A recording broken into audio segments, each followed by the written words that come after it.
नमस्कार दोस्तों, मेरा नाम है सौरभ और आप देख रहे हैं हमारे YouTube चैनल आरोग्य प्रोजेक्ट। और आज के इस वीडियो में हम बात करेंगे इंटरमिटेंट फास्टिंग के ऊपर। इंटरमिटेंट फास्टिंग का नाम आप लोगों ने बहुत सारे वीडियोस में, सोशल मीडिया के ऊपर या फिर बहुत सारे आर्टिकल्स में सुना होगा, लेकिन आज इस वीडियो में हम इस इंटरमिटेंट फास्टिंग के ऊपर आपको डिटेल में जानकारी देंगे कि ये क्या होता है, इसके बेनिफिट्स क्या क्या हैं, इसको करने के स्टेप्स क्या क्या हैं और इसके रूल्स क्या क्या हैं। तो सबसे पहले हम बात करते हैं इंटरमिटेंट फास्टिंग का मतलब क्या होता है। इंटरमिटेंट फास्टिंग का मतलब ये होता है कि इंटरमिटेंट जो शब्द है उसका मतलब है रुक रुक कर करना। तो इंटरमिटेंट फास्टिंग का मतलब हो गया कि रुक रुक कर उपवास करना। इसके बीच में आप स्पेसिफिक टाइम के ऊपर एक फास्ट करते हैं, उपवास करते हैं और स्पेसिफिक टाइम के ऊपर खाना खाते हैं।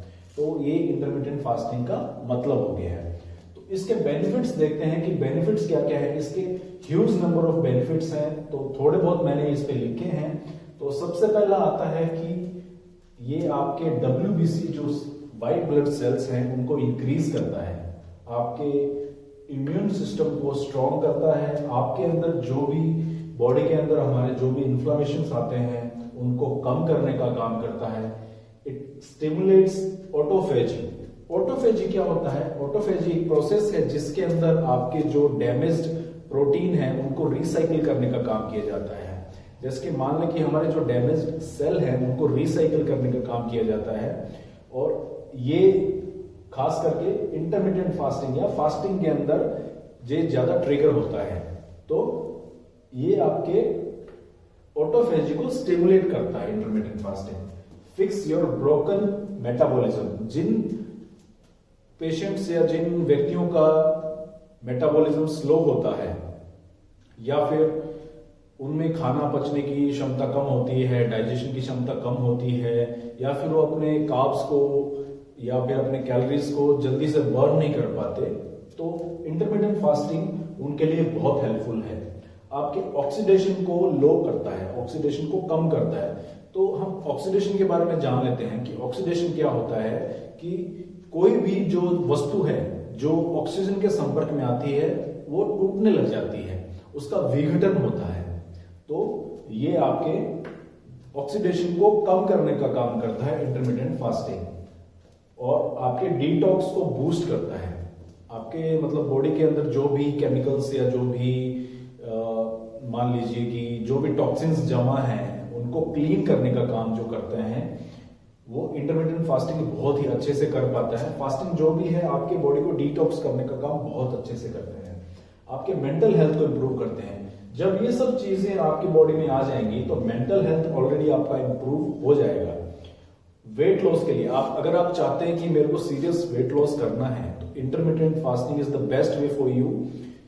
आप इंटरमिटेंट फास्टिंग को ट्राई करें। अगर आपको सीरियसली वेट लॉस करना है, आपकी लीवर हेल्थ को बहुत इंप्रूव करता है। तो अगर आपकी बॉडी डिटॉक्स हो रही है तो लीवर हेल्थ ऑलरेडी आपका अच्छा हो जाएगा।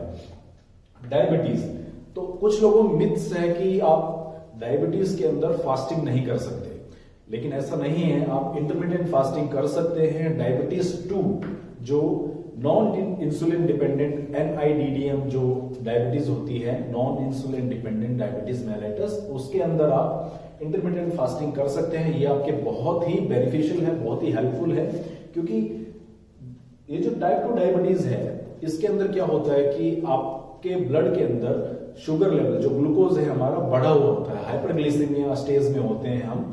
और इंटरमिटेंट फास्टिंग आपको बहुत ही हेल्प करता है इसके अंदर।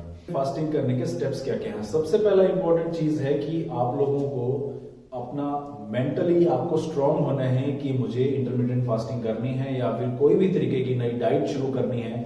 उसके लिए आपको मेंटली प्रिपेयर होना बहुत जरूरी है। देखिए कि हमें स्वाद पसंद है, हमारे खाने में स्वाद होना चाहिए, हमारे खाने को अलग अलग तरीके से हम खाना पसंद करते हैं।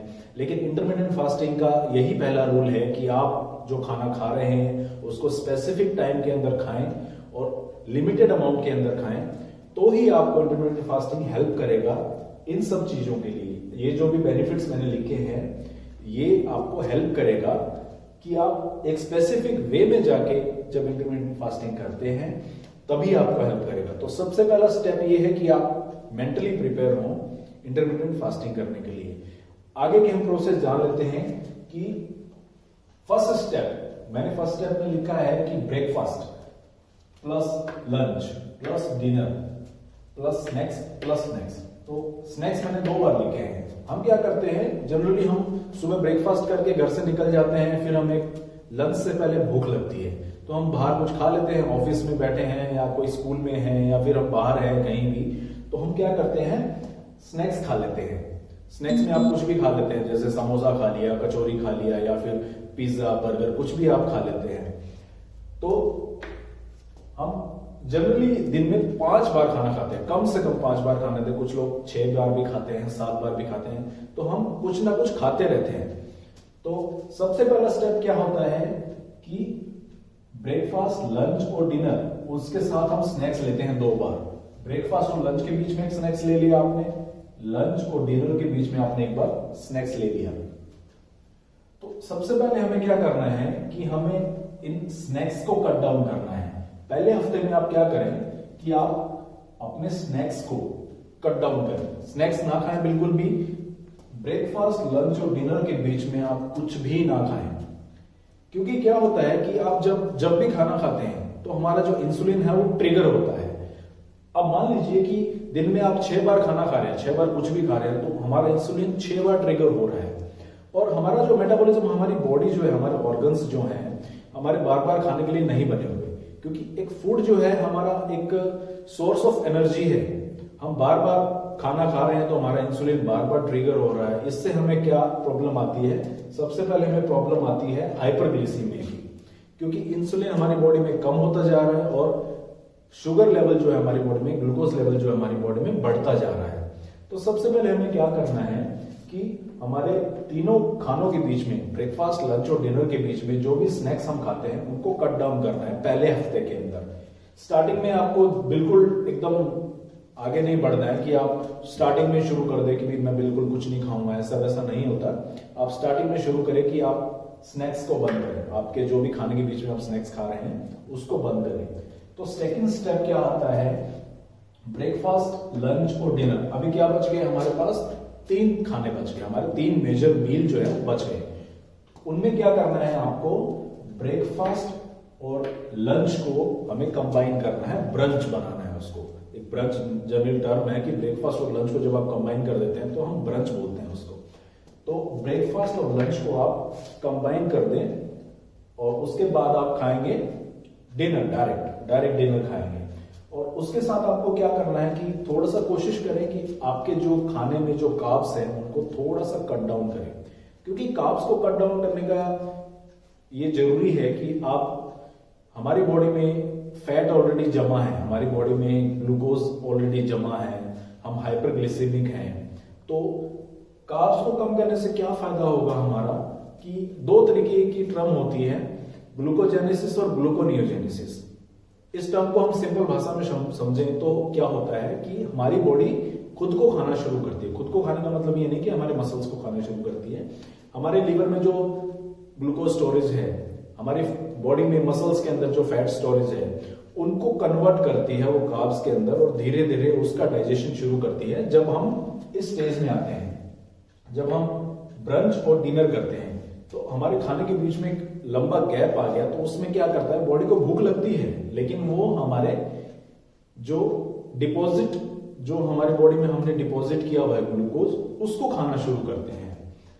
तो हमें क्या करना है, कार्ब्स को कट डाउन करना है और ब्रेकफास्ट और लंच को कंबाइन करके ब्रंच बनाना है और डिनर। सिर्फ 2 मील जो है, मेजर मील हमें शुरू करने हैं सेकंड स्टेप के अंदर। आप दूसरे हफ्ते में शुरू कर सकते हैं, अगर आप कंफर्टेबल हैं दूसरे हफ्ते में शुरू करें। अगर आप कंफर्टेबल नहीं हो रहे, आपको नहीं लग रहा कि मैं नहीं कर पाऊंगा, तो तीसरे हफ्ते में शुरू करें। लेकिन धीरे धीरे ग्रेजुअली आप इसको सेकंड स्टेप में लेके आए। और थर्ड स्टेप क्या आता है, ब्रंच प्लस डिनर। आप 2 खाना खा रहे हैं, ब्रंच और डिनर। उसके साथ आपको अपने डाइटिशियन से एक प्रॉपर डाइट आपके लिए लेनी है, आपके कंडीशन के अकॉर्डिंग। आपके अंदर जो भी एलिमेंट्स हैं, आपको मान लीजिए डायबिटीज है, लीवर के इश्यूज हैं, वेट लॉस आपको करना है, बॉडी को डिटॉक्स करना है, तो आप क्या कर सकते हैं, ब्रंच और डिनर के साथ आपको एक स्पेसिफिक डाइट आपको एक स्पेसिफिक डाइट शुरू करनी है, जिससे आपके वेट लॉस में आपके जो भी आपके गोल्स हैं, आपके हेल्थ रिलेटेड जो भी गोल्स हैं, उनको आप अच्छे से अचीव कर पाए। तो 3 स्टेप्स मैंने आपको बता दिए। पहले स्टेप्स में क्या करना है, आपको स्नैक्स कट डाउन करने हैं। दूसरे स्टेप्स में आपको क्या करना है, आपको ब्रेकफास्ट और लंच को कंबाइन करके ब्रंच बनाना है, डिनर करना है, 2 मेजर मील लेने हैं और कार्ब्स को धीरे धीरे कट डाउन करना है। उसके बाद थर्ड स्टेप में जब आएंगे, ब्रंच प्लस डिनर, आपको 2 मील ही लेने हैं, लेकिन आपको उसके साथ एक स्पेसिफिक डाइट शुरू करनी है। वो किसी तरीके की भी डाइट हो सकती है। उसके बाद हम बात करते हैं अपने रूल्स के ऊपर कि भाई अगर हमें इंटरमीडिएट फास्टिंग शुरू करनी है तो किसी चीज के लिए रूल्स सेट होते हैं। तो हम क्या करेंगे कि बहुत सारे क्वेश्चंस होते हैं कि मैं तो मल्टीविटामिन्स लेता हूं, मैं तो सप्लीमेंट्स लेता हूं, या मैं किसी मेडिकेशन के ऊपर हूं, या फिर इंटरमीडिएट फास्टिंग के बीच में मेरे को प्रॉब्लम आती है तो हम क्या कर सकते हैं। तो इसको हम रूल्स में डिस्कस करेंगे। तो पहला क्या आता है, पहला रूल है, आप ये जो भी हम गैप देंगे बीच में, खाने के बीच में गैप देंगे, उसके बीच में हमें पानी पीते रहना है ताकि बॉडी अच्छे से हमारी डिटॉक्स हो सके। क्योंकि क्या होता है, जब भी हम फास्टिंग करते हैं तो हमारी बॉडी में एसिड फॉर्मेशन होता ही होता है, क्योंकि फिक्स होता है कि हम अगर 6 तरीके का मील लंबे टाइम से खा रहे हैं तो बॉडी एक सेट टाइम के ऊपर एसिड रिलीज करती है। हमारा जो स्टमक है वो स्पेसिफिक टाइम पे ऊपर एसिड रिलीज करता है, तो हमें ऐसे पेट में जलन सी महसूस होती है। तो उसको डिसॉल्व करने के लिए हमें क्या करना है, हमें वाटर इनटेक अपना अच्छा रखना है। कम से कम 6 से 8 गिलास पानी आपको रोज पीना है। और चाय और कॉफी, बहुत लोगों को लगता है कि सुबह सुबह उठते ही पहले मेरे को चाय चाहिए, तो आप चाय ले सकते हैं, लेकिन इसके अंदर भी एक रूल है कि आपको चाय लेनी है ब्लैक टी, क्योंकि हम इंडियंस को चाय दूध के साथ ज्यादा पसंद है। लेकिन कोशिश करें कि आप शुरू करें ब्लैक टी शुरू करें, सिनेमन टी शुरू करें। ये 2-3 तरीके की चाय है, आप ले सकते हैं। कॉफी, ब्लैक कॉफी आप ले सकते हैं क्योंकि आपके मेटाबॉलिज्म को स्ट्रॉन्ग करने का काम करती है। लेकिन ट्राई करें कि आपके अंदर कोई भी एलिमेंट्स है, जैसे हाई ब्लड प्रेशर है, तो आप कोशिश करें कि कॉफी ना लें। लेकिन अगर आप नॉर्मल पर्सन हैं, आप एक अपने हेल्थ गोल को अचीव करना चाहते हैं, तो आप कॉफी ले सकते हैं, लेकिन ट्राई करें कि आप ब्लैक कॉफी लें। ब्लैक कॉफी में भी शुगर कम से कम डालें, या फिर धीरे धीरे उसको ग्रेजुअली आप उसको इंक्रीज करके शुगर को बिल्कुल कट डाउन कर दें। तो चाय और कॉफी जो है विदाउट शुगर लेने की कोशिश करें। दूसरा आता है विटामिन्स और सप्लीमेंट्स। देखिए, आपके हेल्थ को अचीव करने के लिए, हेल्थ गोल को अचीव करने के लिए विटामिन्स और सप्लीमेंट्स बहुत जरूरी है, क्योंकि इंडियंस खाने में, हमारे जो हम खाना खाते हैं उसमें विटामिन्स बहुत ही कम मात्रा में होते हैं, क्योंकि हम ज्यादातर कार्ब्स के ऊपर डिपेंड करते हैं। रोटी चावल हम ज्यादा खाना पसंद करते हैं अपने खाने में। तो कुछ लोग जो है स्पेसिफिक एक विटामिन्स या सप्लीमेंट के ऊपर डिपेंड करते हैं, तो कोई प्रॉब्लम नहीं है उसके अंदर, आप विटामिन्स को लें और अपने सप्लीमेंट्स को लें। लेकिन ट्राई करें कि आप प्रोटीन जो सप्लीमेंट्स है, जैसे मान लीजिए वे प्रोटीन है, तो वे प्रोटीन को लेने की कोशिश कम करें, क्योंकि क्या होता है, वे प्रोटीन को डाइजेस्ट करने के लिए आपको बहुत सारी प्रॉपर एक्सरसाइज करनी होती है, बहुत सारा वर्कआउट करना जरूरी होता है आपके वे प्रोटीन को डाइजेस्ट करने के लिए। तो आप सप्लीमेंट ले सकते हैं। सप्लीमेंट्स के अंदर ओमेगा 3 फैटी एसिड्स आते हैं, आपके मिनरल्स आते हैं, ट्रेस मिनरल्स आते हैं, विटामिन्स हैं, ये सब आप ले सकते हैं। और तीसरा आता है भूख। आप ट्राई करें कि अगर आपको भूख नहीं लगती है तो आप कोशिश करें कि जब आपको भूख नहीं लग रही है तो आप खाना ना खाएं, क्योंकि हम करते हैं कि भाई मेरा ये टाइम है, मैं फिक्स इसी पे खाना खाऊंगा, लेकिन भूख लगी हो या ना लगी हो, तो वो क्या होता है, हमारा जो खाना है वो प्रॉपरली डाइजेस्ट नहीं हो पाता। तो ट्राई करें कि जब भी आपको भूख लगे उसी टाइम पर आप खाना खाएं। चौथा आता है कि हम कुछ लंबे टाइम से, मतलब मेरे को 2 या 3 हफ्ते हो गए मैं इंटरमिटेंट फास्टिंग कर रहा हूं, या मैंने 3 दिन कंटिन्यू मैंने फास्टिंग कर ली और उसके बाद मेरे को धीरे धीरे खाना शुरू करना है। तो आपको क्या करना है, रीफीड स्लोली। आपको खाना जो है वो धीरे धीरे शुरू करना है, एकदम से पेट भर के कुछ भी नहीं खा लेना है, आपको धीरे धीरे खाना शुरू करना है। तो रीफीड स्लोली, इसमें क्या सिंपल सा है कि आप जब भी खाना खाएं 2-3 दिन के फास्टिंग के बाद आपको खाने को धीरे धीरे खाना है। धीरे धीरे मतलब छोटी क्वांटिटी के अंदर आप खाना खाएं। और पांचवा जो है उसके अंदर बताया गया keep monitoring your vital science. Vital science के अंदर वाइटल साइंस क्या होते हैं? ब्लड प्रेशर, पल्स, हमारे ब्लड शुगर लेवल जो है, हमारा रेस्पिरेशन रेट है, और इसको कीप मॉनिटरिंग करते रहें, उसको जांचते रहें। हर तीसरे चौथे दिन आपको जांचना जरूरी है ताकि हमें पता लगता रहे कि इंटरमिटेंट फास्टिंग से हमें कोई प्रॉब्लम तो नहीं हो रही। अगर हमारी बॉडी में कोई बाय चांस कोई प्रॉब्लम है, मेजर प्रॉब्लम है, और हम इंटरमिटेंट फास्टिंग शुरू करते हैं तो इससे क्या होता है, हमारा वाइटल्स जो है वो थोड़े से डिस्टर्ब होते हैं। लेकिन आपको क्या करना है, आपके वाइटल साइंस को मॉनिटर करते रहना है। अब इसमें लास्ट टॉपिक बचा है कि हम डिस्कस करें कि दोनों खानों के बीच में, जो मैंने बताया कि आपको पहले स्टेप्स में स्नैक्स कम करने हैं, दूसरे स्टेप्स में आपको लंच और ब्रेकफास्ट को कंबाइन करना है, तीसरे स्टेप में आपको स्पेसिफिक डाइट शुरू करनी है। तो इसमें ब्रंच और डिनर के बीच में कितना गैप होना चाहिए उसको हम डिस्कस कर लेते हैं कि कम से कम मान के चलिए कि आप अगर ब्रंच कर रहे हैं 11 बजे तो आपको डिनर कम से कम 8 घंटे बाद करना है। तो 11 से 8 आप काउंट कर लीजिए कि 1 2 3 4 5 6 7 8, आप 7 बजे खाना खा लीजिए, 7 बजे आप डिनर कर लीजिए, 11 से 7 का टाइम रख सकते हैं। तो मेनली आप मान लीजिए कि आपको कम से कम 8 घंटे का गैप चाहिए। आपको अपने मील के अंदर 8 घंटे का गैप रखना है, तभी आप इस इंटरमिटेंट फास्टिंग का असली मतलब समझ पाएंगे। क्यों? मैंने आपको स्टार्टिंग में बताया रुक रुक कर उपवास करना। तो ये 8 घंटे का गैप जो है आपके लिए जरूरी है, और धीरे धीरे आप इस गैप को बढ़ा सकते हैं। धीरे धीरे आप इस गैप को बढ़ा सकते हैं, 10 घंटे तक लेके आए।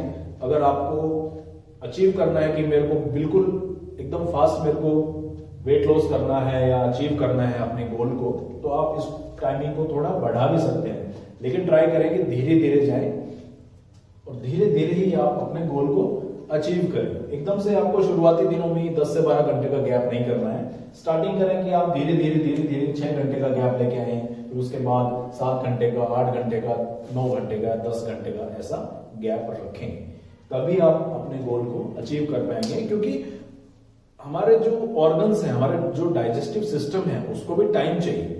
क्योंकि अगर बार बार हम खाना खा रहे हैं, तो मैंने आपको पहले ही बताया, बार बार अगर हम खाना खा रहे हैं तो हमारा जो इंसुलिन सिक्रीशन है जो बार बार होता रहता है, बार बार हम अपने पैंक्रियाज को एक्टिवेट कर रहे हैं कि इंसुलिन सिक्रेट करें, मेरे को खाना बचाना है। तो ट्राई करें कि आप अपने ऑर्गन्स को रेस्ट दें, तभी ये सब जो बेनिफिट्स हैं आप अचीव कर पाएंगे। आप अगर अपने सिस्टम को रेस्ट नहीं दे रहे हैं तो आप ये गोल को अचीव नहीं कर पाएंगे। आपको प्रॉपर अपने डाइजेस्टिव सिस्टम को, अपने ऑर्गन्स को रेस्ट देना पड़ेगा, तभी वो अपने सेल्स को रिपेयर कर पाएंगे। तो आज का वीडियो थोड़ा लंबा हो चुका है, तो हम कोशिश करेंगे कि अगले वीडियो में आप लोगों के साथ डिस्कस करेंगे कि इंटरमिटेंट फास्टिंग में हमें कौन कौन से फूड को अवॉइड करना चाहिए और हमें क्या क्या अपने इसमें डाइट के अंदर इंक्लूड करना चाहिए। प्रॉपर डाइट प्लान जो है हम नेक्स्ट वीडियो में डिस्कस करेंगे आप लोगों के साथ। तो ऐसे ही हेल्थ रिलेटेड वीडियोस के लिए आप हमारे साथ बने रहे इस चैनल के ऊपर। आने वाले वीडियोस के अंदर हम बहुत सारे हेल्थ टॉपिक्स को डिस्कस करेंगे, डिसऑर्डर्स को डिस्कस करेंगे, और उनके लिए क्या क्या हम ट्रीटमेंट घर पे बैठे कर सकते हैं, वो सब हम इस चैनल के ऊपर डिस्कस करेंगे। तो अगर आपको ये वीडियो पसंद आए तो अपना फीडबैक हमें कमेंट सेक्शन में जरूर दें।